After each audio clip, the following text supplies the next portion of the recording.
format today is a little bit different, but I think more value packed. It's going to be exciting.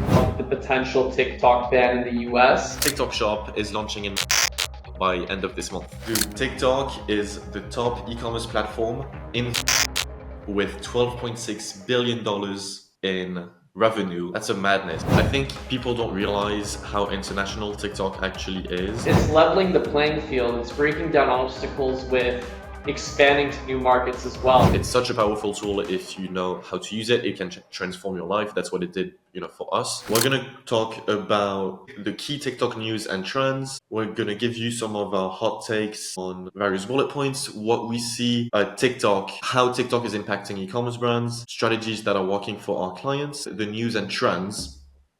There's a lot there. The first one is that TikTok Shop is launching in Mexico by end of this month. That's huge. Really big news. We hear things like this a lot these days. There's trends coming up. So many European countries are on the precipice of having TikTok Shop open to them. This is super exciting because it's obviously crushing in the US, crushing in the UK, and we can't wait to help all of these other demographics to hop on that wave and kind of bring our trial and error that we did with the US straight into Europe and so on, so that we get better results like from the get-go. But this is big news, super exciting for us and so many of the clients that we have on board and future clients. Yeah, and it's great because it's as you said, the same principles apply to growing a TikTok shop in the UK, in the US, in Brazil. And with these different markets opening up, it just opens up another pool of brands that we can tap into, that we can help with. Yeah, and so, the thing is that really TikTok Shop operations is underestimated because it's huge volumes, and so there are so many pieces that you need to make sure are together, particularly if you want to remain in business for long. Like profitability through TikTok Shop is not a given. And because we have had like trial and error in the market US, we can kind of arrive here with a set of operations ready to go, best practices to make sure that we don't have like a one day spike, but that it's actually sustained. So it's like a big USP we're coming in with to like these European markets that I think and Mexican that I think is so exciting for us. Yeah. No, 100%. And I think the beauty with TikTok Shop, there are complications in regards to logistics right now. But the advantage that you have with TikTok Shop is you have access to a true top of funnel source of traffic. Where if you are, we get the comparison of TikTok Shop to Amazon as an example. There's a reason why Amazon is so interested in tapping into TikTok Shop as well. Yeah. And it's because Amazon doesn't have their own source of top of funnel traffic. Mm-hmm. And so when we speak about the challenges that TikTok might have from a fulfillment standpoint at the moment, it's much easier to resolve these issues than building a traffic source that the whole world wants to be on. Before speaking about taking care of orders. So it's exciting stuff. I think the fact that there are so many markets opening up at the same time or simultaneously is huge as well, because Germany is also expanding with logistics services, right? Or TikTok is expanding with logistics in Germany. Yeah. If I'm not mistaken. Yeah. I don't know what to say to that, but yeah. I think the next bullet point that's really interesting is that GMV Max, which is a feature that's been opened in the States for a while now, is starting out on TikTok Shop UK. And this is basically an AI media buyer where GMV Max will open campaigns, run paid ads on all of your videos, and it will automatically double down and cut down the bad ad creatives. I think in the US, it's a very popular feature. Most of the major brands are using it. And so it's cool to see that more features are rolling out internationally, because it's only a matter of time before Europe gets their hands on it as well, and so on. So it's already established in the States, but this is brand new for the UK, and I think it's going to be quite a pivotal feature for a lot of the brands now. Yeah, I think it's the next step with what we've been seeing across the board with ad accounts with even if you're not running GMV Max, you're giving a lot of space for the algorithm to play with your creatives either way. And so I think it's just such a natural step to take. I'm actually quite shocked that GMV Max wasn't available in the UK up until now. Yeah, yeah. Well, That's crazy. it's always like that, right? Like you test a feature in a market, and only if it really has proof of concept do you scale it. And like finding product market fit for features like this is not no easy task. I mean, that's why most SaaS are not successful, right? But cool. I think another thing that's super exciting. Did you see the Vietnam news? Yeah, that's huge. Dude, TikTok is the top e-commerce platform in Vietnam with $12.6 billion in revenue in 2024, which is a Yeah, 37% increase. That's a madness. it's That's a lot incredible. of people. Yeah, it's incredible. And again, I think it ties to the first point that we mentioned in this conversation. It's just, it's crazy to see how many different markets are growing at such a similar rate. I don't think it's ever happened like this for any other platform, the way it is with TikTok. And we aren't speaking about views, we're speaking about purchases, which is insane. Yeah, yeah. And I think people don't realize how international TikTok actually is. Like in the Philippines, live streaming is much more advanced than in the States, for instance. Um, Yeah, like TikTok Shop was tested first in the Philippines before going to the States. And and yeah, Thailand is, as we discover, also a huge market. And even in the government reports, they talk about social commerce and things of that nature. And then other regions in Asia, like Vietnam or even the Middle East, they each have their mini economies and version of TikTok. And so it's really interesting to see how culture affects the development of the subsidiary of TikTok. And yeah, man, I think one of the reasons it's doing so well as a platform is that it's adaptable to each market. yeah, and it's leveling the playing field. It's breaking down obstacles with expanding to new markets as well. I mean, we speak to a lot of brands where they're in the EU or the UK or Australia and they're trying to bring into the US market. And with a platform like TikTok, it's just super straightforward to start taking in orders from these other markets. That not you don't necessarily need to be on TikTok Shop, but when we're speaking about Vietnam, Thailand, Japan, when we're speaking about Latin America, it's I would not be shocked if brands from first world or first tier nations start expanding quicker into these second tier and third tier nations using TikTok because it breaks down a lot of obstacles and it equalizes with instruments that we know are being used in all of these regions at the same time. Touching on, I'd say, one of the hottest topics of our January, and it's probably going to be one of the hottest topics until the spring for us, ongoing discussions about the potential TikTok ban in the US. We had very interesting news that Trump has proposed a sovereign wealth fund that could invest in TikTok. I think this is a huge development. I think the speed at which he's executing on what he's saying is very interesting. Yeah. We've had an interesting couple of weeks since the ban was reverted, since the executive order came in. I think this is just one of the solutions that we're going to hear proposed in the next few weeks and months. Well, it's What is your take on it the when you hear this? the Middle East does this a lot. They have sovereign wealth funds.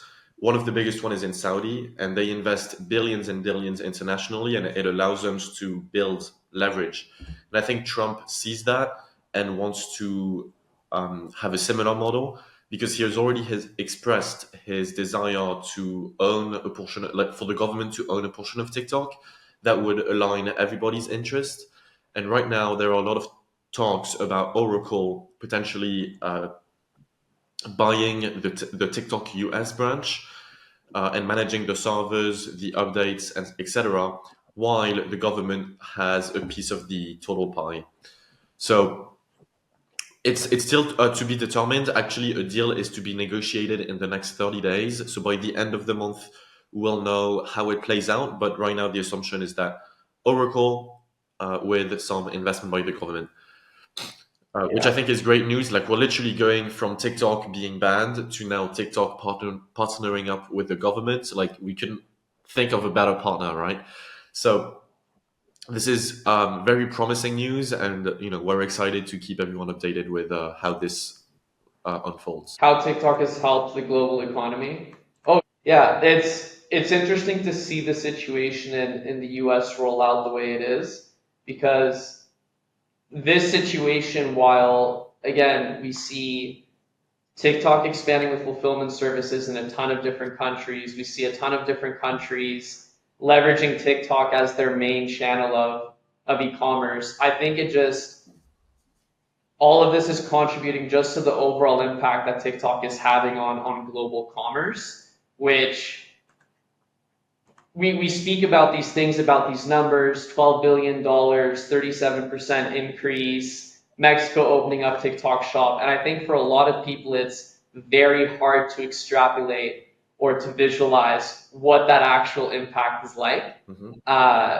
And you can see it anywhere we go. I mean, in Europe, a huge thing is even brick and mortar stores that are all centered around viral TikTok beauty products. In Portugal, and I know in Spain, France, I know Italy probably has this as well. You literally have franchised beauty stores that are just focused on TikTok products now, Mm-hmm. which is insane.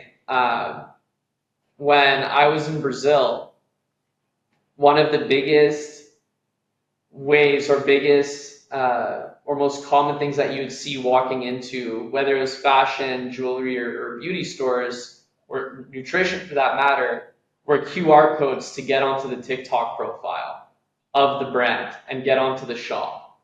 And so I think this year is going to be huge, regardless of the market that you are in globally, just with the amount of different developments that are happening at the same time.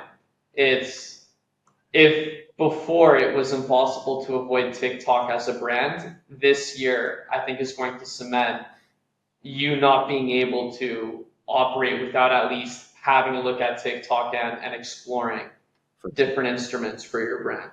Yeah.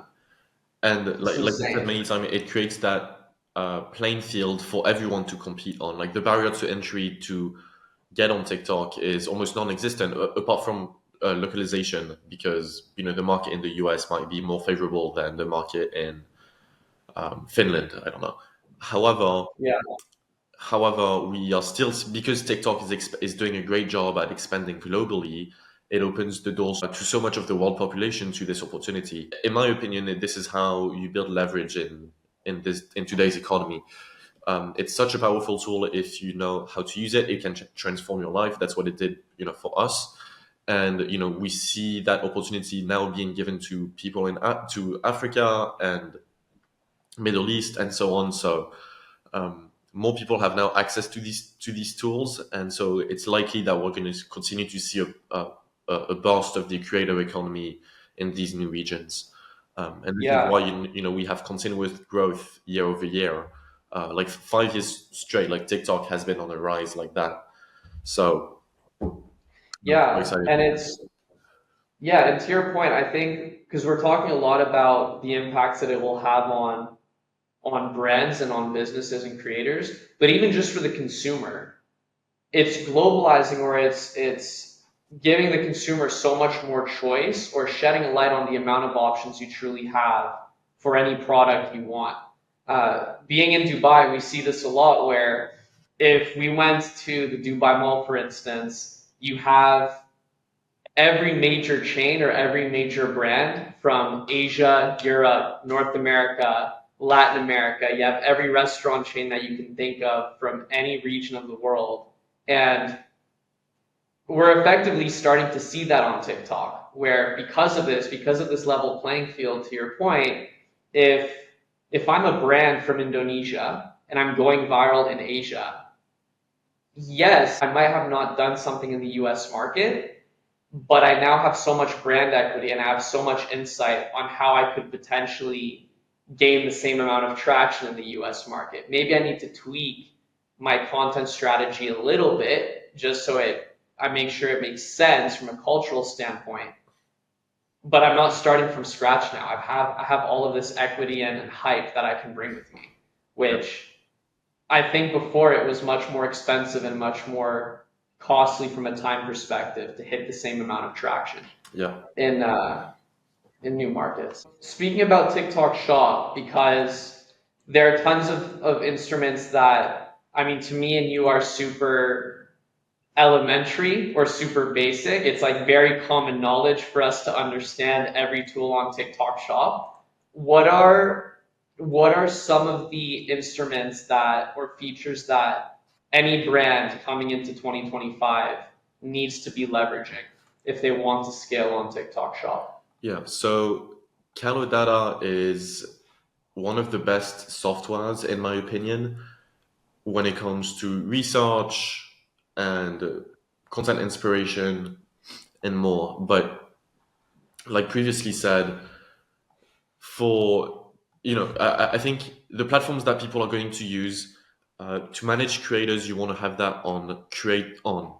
To manage creators, you want to do that on Discord or Slack, and you want to build communities in there, so have moderators that is interacting with them continuously. Calodata is a great platform to use, like I said, for understanding bundles that are working really well, product research, just winning videos, things of that nature. If you also want to spy on your competitors, it's quite easy to Google them on Calodata. I mean, to search them up on Calodata.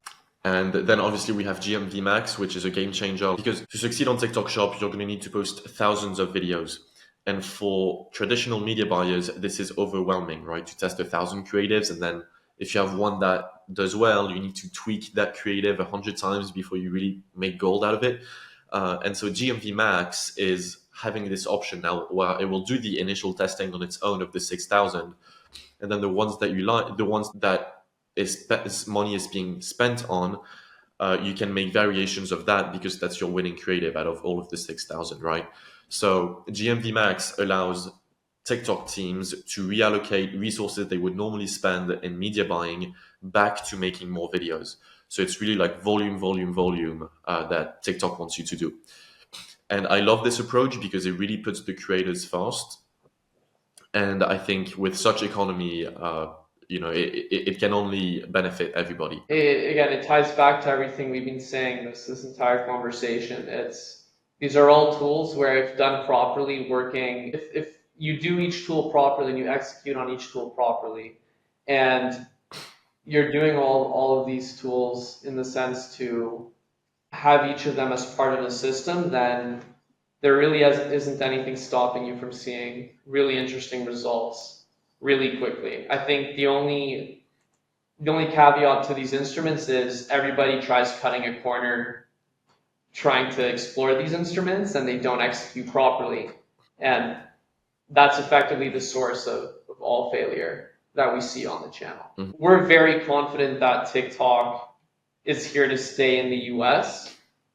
With that being said, if it were to evaporate overnight, like it almost did, there are certain things that brands should be doing regardless of if TikTok is here or it isn't here. And these are practices that we've been doing for years at this point, but I think the entire situation and how it played out accentuated or it shed a light on the importance of not putting your eggs completely in one basket. And this includes diversifying your social media presence in the case of a TikTok ban. I mean, we're in a time and place where, effectively speaking, every major algorithm from a short form content perspective has more or less TikTokified itself.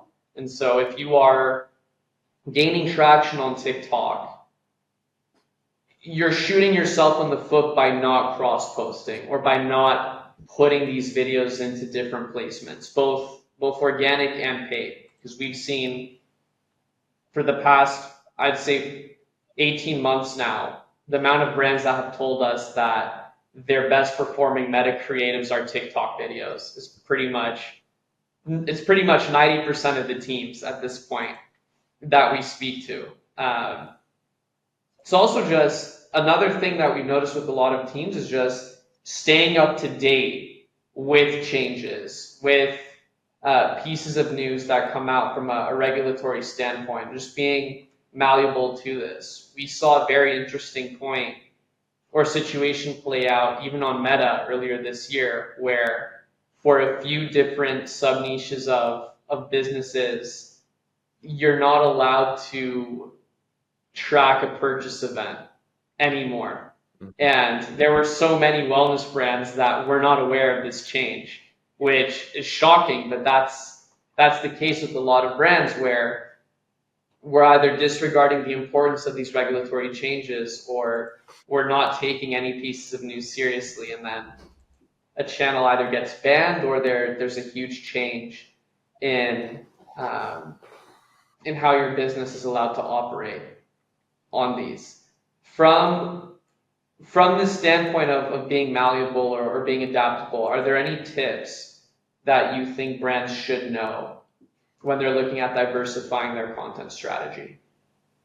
Well, the low-hanging fruit is to download all of your TikTok videos and then repurpose them for Instagram and YouTube. But you don't want to just copy paste because some of the text and platform features vary per platform, right? For example, on Instagram, you can only do up to 90-second videos. So you might want to select, just a few of these, and just videos that are below 90 seconds, and before you just post them, readjusting the caption to what's optimized for Instagram, adding new text overlays for what's optimized on each platform, and so on and so forth, because that will make the video more Instagram native, and native content works best on every platform, right? But the reason you want to put this effort in is because Instagram Reels is also huge, and so is YouTube Shorts. Like, all of these platforms you need to be on. The just putting the effort to adjust the content per platform will yield to like huge potential rewards. So I think that's something every brand should be doing right now. 100%. On organic and paid. And that's another thing that we see a lot. It's brands putting all of their eggs in one basket on paid, whether it's Meta, whether it's TikTok, and believing that that's all they need to do. The amount of brands or teams that we speak to where things are going well, they're scaling aggressively on paid, but they're under this illusion that this state is going to be, that they're always going to be in this place of growing very aggressively on paid, and that there isn't going to be any change to that or any downfall. I think it's so dangerous to be in. Yeah, and that's what we see with all our clients. They plateau. They've had enormous growth, and then they hit a plateau, and that's when they come to us and they're like, well, we're trying everything. We've tried TikTok. It's not working, but we need to do something because otherwise we're just stagnating. And it's actually stagnating is just like a slow downfall. It's either you're growing or you're dying. So if you're not in a positive growth rate, you definitely need to make sure you're diversified and that you put more efforts into new ventures that might have big outcomes. Yeah, and I think that really highlights the difference between a team that is ready to operate on execution versus a team that is hanging on an arbitrage opportunity.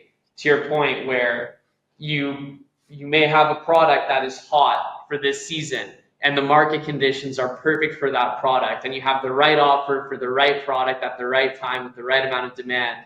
And the moment that house of cards falls, do you have the systems to find that next opportunity of arbitrage or make something sustainable grow, versus, oh, well, we weren't executing to the best of our abilities or the best of our capacities, but we just had such a great arbitrage opportunity, and it's gone now. Diving into execution, because we've been talking about TikTok Shop a lot. We've been talking about the different instruments, but when we speak about executing on TikTok Shop properly from a content strategy standpoint, a pricing standpoint, a conversion standpoint, how should people be going about step by step on starting to win at least on TikTok Shop?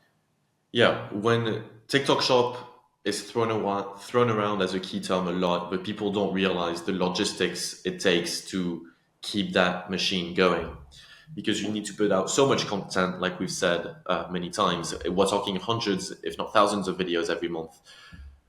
Obviously, this content needs to be good, so you want to be testing various formats like talking heads or real versus fake videos, comparisons, UGC versus podcast clips, using green screens, etc. You need content briefs for hundreds of creators. I guess also the difficulty is that whereas in the past you would brief one agency or like one talent on one video, in this day and age you need to be able to brief hundreds of people at the same time by and allowing them to have their own creative freedom while also being on brand and working on the type of messages that work. So it takes a lot of admin work to handle such community. But that is the sort of the first domino that people don't realize in being successful at TikTok. It's just that operation of having engaged creators that continuously talk about you and at the same time continuously recruiting, cutting the fat, recruiting new people, training these new people on what has worked from the past.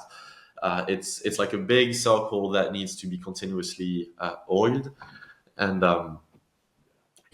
we also do something important to note if you're going to do TikTok Shop is to be continuously testing your pricing, your offers, commission rates, so on and so forth, until you find the sweet spot. Because shipping rates really vary depending on the region and the weight of the product, etc. And you need to make sure that you understand the profitability of each offer individually, because otherwise your unit economics is just not going to work, and you'll find that you'll not be as profitable as some other ventures. So you need to make sure to keep a close eye on testing new products, new offers, new pricings, and new shippings. Content, operations wise and the structure, you want to have creator managers. These can be VAs or whatsoever, then coaches that just analyze all of the performance and brief the creators on how they can improve their performance. And on the back end, you also want to have editing teams whenever you find a winner to make adjustments and variations of that new winning piece of content. If you do that, we've talked about this a lot as well, but I think it takes 7 hours in 7 touch points in 7 different channels for somebody to convert, right? And so you don't want to neglect also the ripple effect that TikTok Shop is going to have on other verticals of your business. So you have TikTok Shop, that's going to be your primary push and source of revenue. But then all of that content needs to go on Meta, because you can retarget people, and the ad algorithm tends to produce a higher ROI there because it's more developed. And then you have Amazon, who represents like at least a third of your total TikTok Shop traffic ends up buying on Amazon. So you also need to make sure you have an Amazon team, a Facebook team, etc., etc. So that's why it's like a big workload. It's not you don't just open a TikTok Shop and be successful. So that's a little bit about the ops that go behind it all. Yeah, and it's very much one. It's just like you said, one feeds the other, and even if the returns aren't super in your face, every single touch point is pulling its part.